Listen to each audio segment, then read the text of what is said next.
So we're going to be in the book of Ecclesiastes. I joked with them in the first service. Can anyone spell Ecclesiastes without looking it up? If you can come up here and spell it, you don't have to listen to the message today. You can go ahead and just leave. I'm kidding. The message is entitled today, Been There, Done That. And the whole idea of this sermon series in the book of Ecclesiastes is looking at the life of Solomon and how he had done it all. He had tried everything, he'd experienced everything, and how understanding that serving the Lord is the most important thing that you will ever do. What if I told you this morning that the American dream is a joke?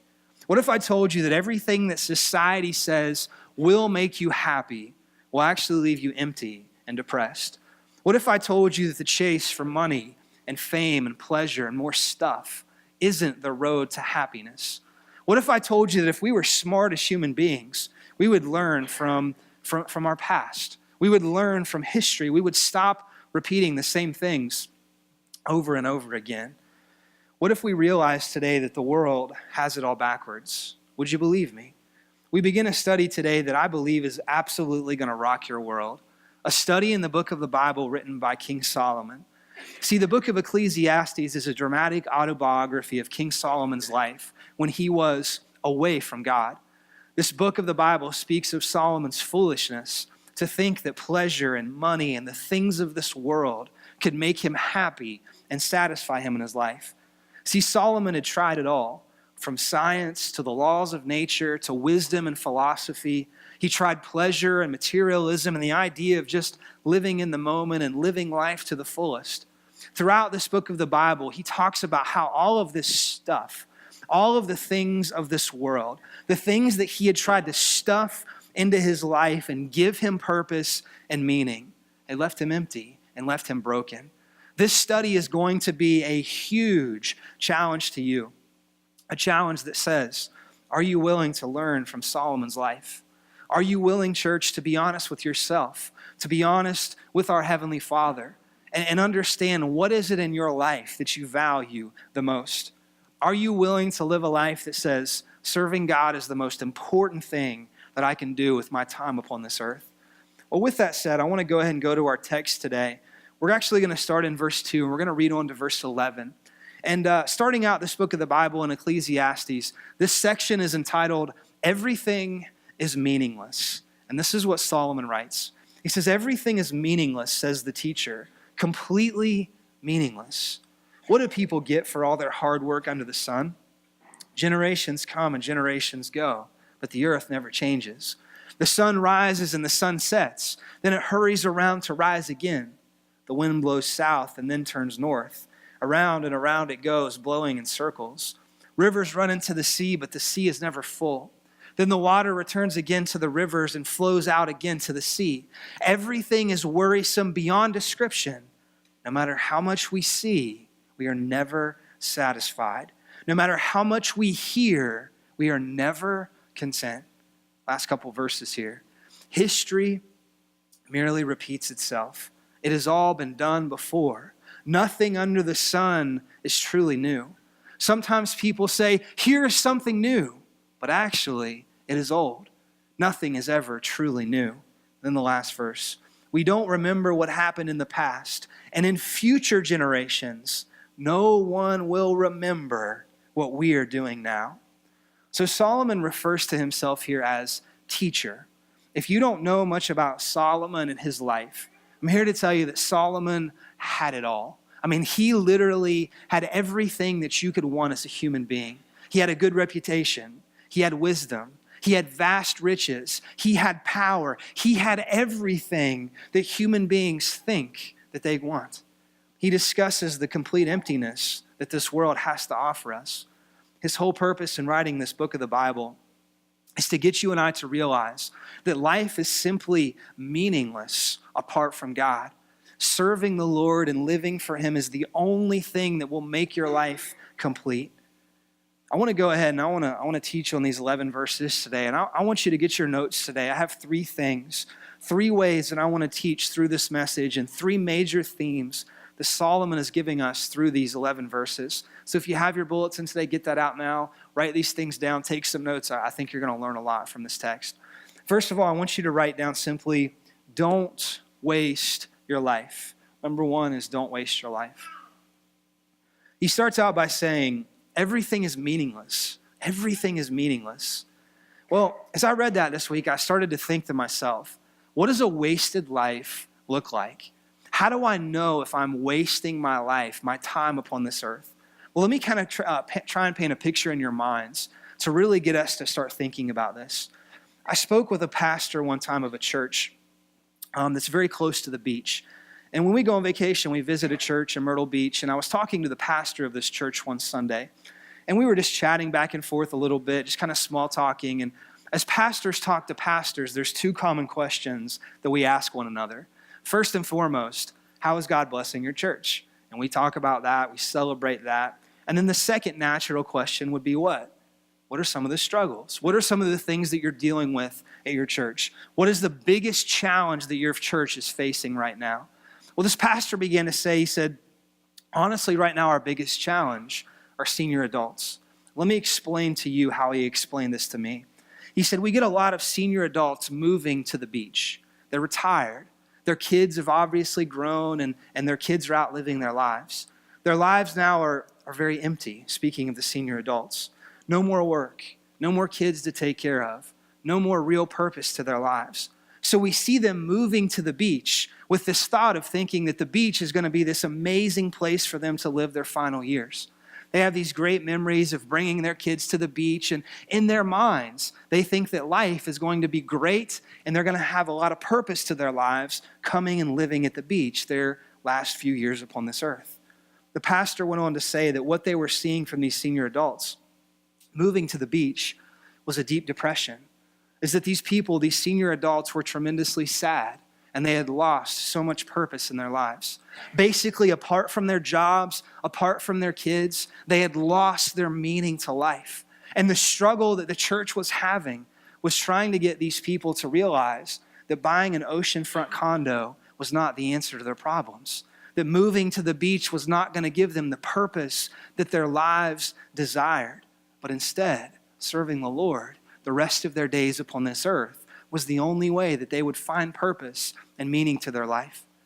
Church, there will come a point in all of our lives, unless we are taken from this earth very quickly, where we will all do an assessment of how we lived our lives upon this earth. We will be tempted. We are all tempted to find our worth from our jobs, from our accomplishments in this life. And there comes a point when we realize that these things are meaningless. They're empty. They do not mean anything in the light of eternity. The simple point here today, church, is this, is do not waste your life. Do not buy into the lie that anything other than a relationship with Jesus will make you happy. Learn from others. Learn from the writings of Solomon that when we faced our last breath upon this earth, the stuff that we once thought was so incredibly important to us does not mean anything in the light of eternity. In verse 3, he says this, what do people get from their hard work under the sun? And that's a good question, isn't it? How many times have you worked a 12-hour day and you've thought to yourself, wow, all I do is work, and what do I have to show for it? Has the thought ever crossed your mind that maybe, just maybe, life just isn't about working and building this huge bank account and making this huge, pleasurable place for you upon this earth and having all of this nice stuff? Now let's keep in mind, you must take note of this. He says here, under the sun. Under the sun. Please note that this is from man's viewpoint. This is from Solomon's viewpoint. This is from your viewpoint and my viewpoint, not God's. In verse 4, he says, generations come and generations go, but the earth never changes. The truth is our lives today in 2017 are a little different than in Solomon's day.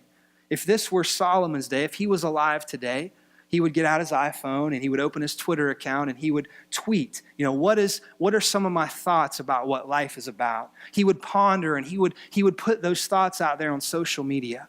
Get this, 80 years ago, 70 years ago, maybe even 65 years ago, many of us in this room were not even around.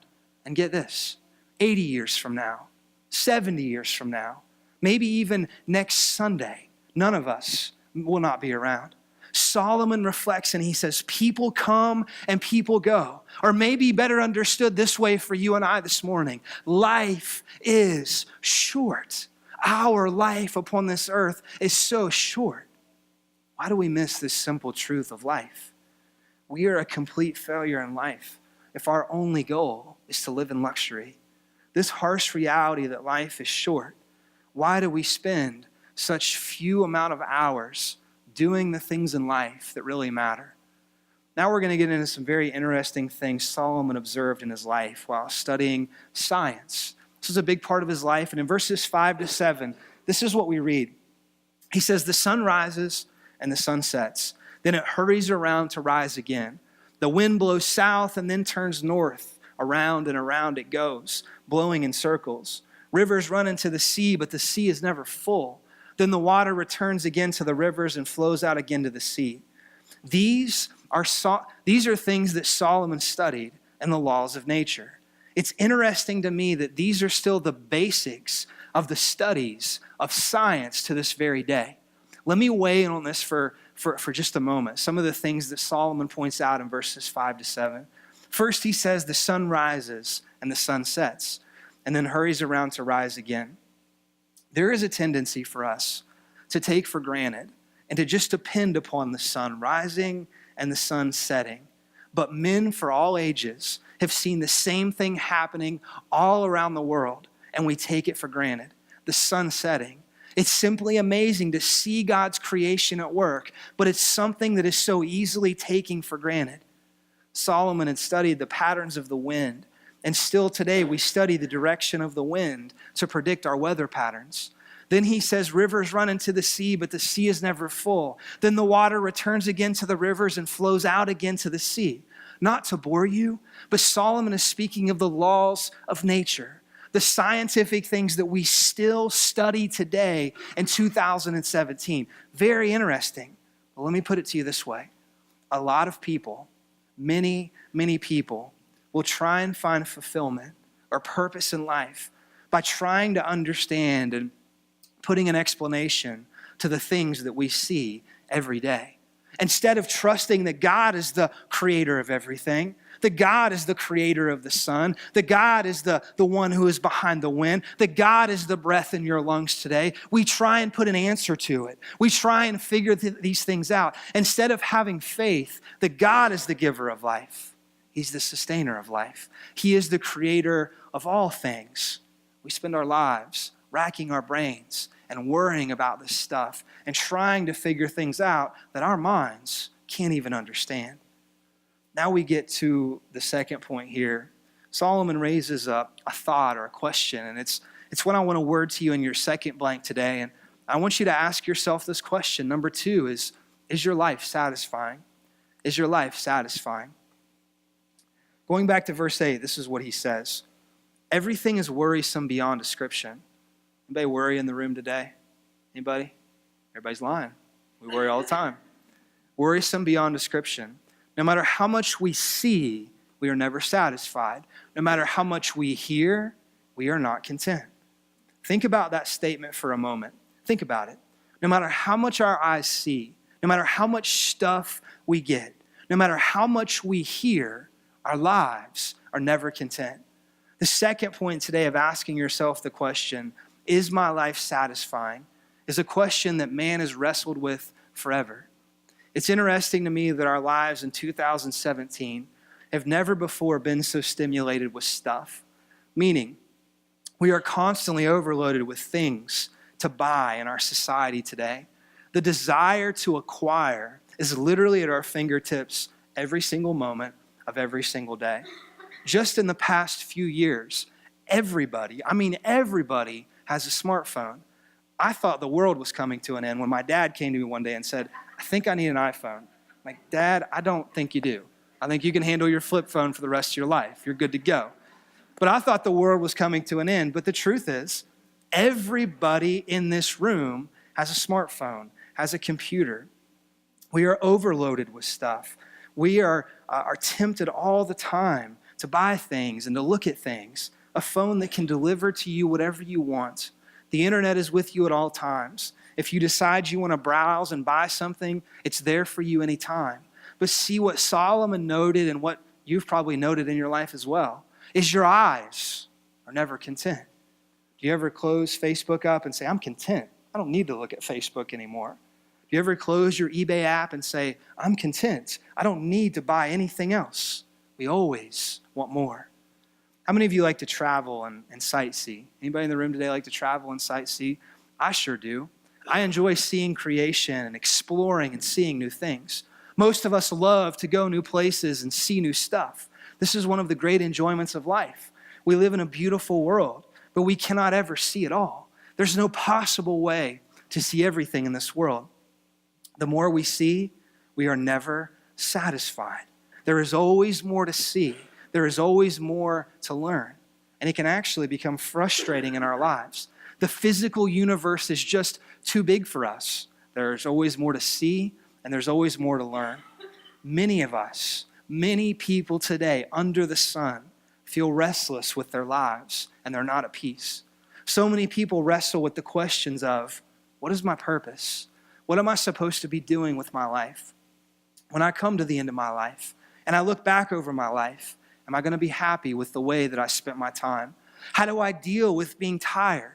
How do I deal with the struggle of life? How do I deal with being weary? Solomon is challenging us. He says to us, guys, I've had it all. I've had money, success, power, and nothing satisfies but serving God and finding your purpose in Him. Do I have any James Taylor fans in the room? Anybody James Taylor? We got 1, 2. I'm a James Taylor fan. If you don't know who James Taylor is, you need to get some James Taylor in your life starting today. James Taylor is a good guy. My dad listened to James Taylor a lot and grew up listening to James Taylor in our house a lot. And one of my favorite lines of one of James Taylor's songs says this: the secret of life is enjoying the passing of time. The secret of life is enjoying the passing of time. No matter how hard you try, no matter how manipulative you might be, no matter how much you try and pull the strings, you cannot slow down time. Time is constantly going. I say this all the time, but I look at my kids and I shake my head and I say, where does the time go? It just seems like yesterday we were bringing them home from the hospital and now they're 4 years old and almost 2 years old. Where does the time go? I look at you guys often and I say, it just seems like yesterday, Eric and I were getting together and praying about starting this church that God was laying on our hearts. And 8 years later, here we are. It just seems like yesterday. We all ponder our lives. We are all forced at times to take a serious look of what is most important. And are we spending our time upon this earth doing the things that matter the most? The American dream of just working to get yourself more stuff is a joke. And guess what? So many people spend their lives as slaves to the dollar bill. I've said this to you before, but we go out and we buy things that we don't need to impress people that we don't even know. The eye is never satisfied. We are hardly living our lives content, but instead we trade contentment and purpose for money and for stuff. Our eye is not even satisfied in our marriages many times. Look at the divorce rate in our country today. It's staggering. I don't even have to tell you that it's terrible. And oftentimes the eye is never satisfied. So what happens is we start to look to other people or other images or other things to try and satisfy that need we think we have in our lives. The eye is never satisfied. Maybe today God is tugging on your heart and He's challenging you to rethink your purpose, to stop and to evaluate and to ask yourself the question, what matters to me the most? Am I doing what matters the most? Solomon here is thinking about how he's thinking hard about his life. And I think that many of us in the room today, we need to do the same. We need to have a moment of thinking, how am I spending my time? Am I valuing my time? Am I spending time with the Lord? Am I investing in my family? Am I doing the things that matter the most? I want to take you through the last couple verses here and give you my final point for today, and this is Solomon's final point. And number 3 is simply, there is nothing new. There's nothing new under the sun, is how he puts it. People think all the time that we have come up with something new when we have this new gadget or this new whatever, fill in the blank. And we hear it all the time. It's all over the internet. It's all over commercials. We've got the latest and the greatest and the newest thing. And you need this thing to make your life happy. See, God has given us the ability to use our minds, to use our creativity to do things. But long before the iPhone, long before video chatting, long before the technology that we have around us today, God created us in his image with minds and talents to create and to live life. While the iPhone is a cool thing, it's amazing to be able to FaceTime a family member from around the world. It's cool, don't get me wrong, but there is no deep and lasting satisfaction found in an iPhone or found in technology. You don't believe me? Then why do people camp out the night before at the AT&T store trying to get their hands upon the newest phone that comes out the next day? Why do we value our worth based upon the stuff that we have? It's quite simple. We have bought into the lie that says the latest and the greatest stuff is going to make us happy. We need to learn that the latest and the greatest stuff will actually leave us empty in the end. I want to tell you today, there is one exception to something new under the sun. There's one exception to this rule. There's one thing that is new, and that is the new birth that the Bible speaks of. The new birth is something that comes when you receive Jesus Christ as your Savior. You realize that forgiveness is there and it costs you nothing. Nothing but humbling yourself and admitting that you need a Savior, that you need Jesus. The idea behind us trying new things and buying new things is thinking that somehow these things are going to satisfy us. They are going to give us that longing that we have in our hearts. Solomon had tried to find happiness in the study of science, but he came to this conclusion. Man tries so hard to be important. Man tries so hard to keep himself in the public eye, but it isn't long until he's going to pass out of the spotlight. This is what he says in verse 11. We don't remember what happened in the past, and in future generations, no one will remember what we are doing now. Let me put it to you this way. I thought of this week. Do you remember being in high school, back to like your sophomore, junior, senior year, and the most important thing in your life, more than likely, was being cool, fitting in, being seen with the right crowd, dating the right person, wearing the right clothes. The biggest thing that you had in your life was fitting in. Well, after school comes to an end, you're 20 years old, 25 years old. For some of us, it takes a little bit longer. But we look back and we say, why did I care so much about that? Why was I so consumed trying to fit in with this crowd, date this person, wear these certain clothes? Now it doesn't even matter. At 25 years old, at 19 years old, it doesn't even matter. Let me put it to you this way. For my sports people in the room, can anyone name the Super Bowl winner from 7 years ago without looking it up? The odds are it was probably the Patriots, but I see you back there. I know you're a Patriots fan. But the truth is many of us have no idea. The Super Bowl is such a big event in sports, but probably can't even name the winner from 2 years ago or maybe even last year. Could you name the President of the United States from 40 years ago? Do you remember who had the number one song in the country this time a year ago? The point I'm trying to make is that memories don't last long. People come, people go. Things that we think that are so important in this life are quickly forgotten about. You see, Solomon is making experiments in his life, trying everything that's available to man. And in his day and in his position, he was able to go into any field that he chose. Not many people in our world today will do the things that Solomon did. It leaves us all with a thought as we come to a close. What do you want your life to be remembered for? I'm not here today to make you feel bad about your life. I'm not here today for you to say, man, I guess I can't have any fun. I guess I can't enjoy the world. I just need to sit in my room and pray and read the Bible all day. No, that's not what this is saying at all. What we are reminding you of today, what Solomon is reminding you of, is understanding that this stuff that you value so highly, the money that you think that is so important, the things that you lay awake at night and worry about, do not matter in the light of eternity. All that matters is what you have done with God's Son, Jesus Christ. And then secondly, what have you done for other people? Have you loved God and have you loved people?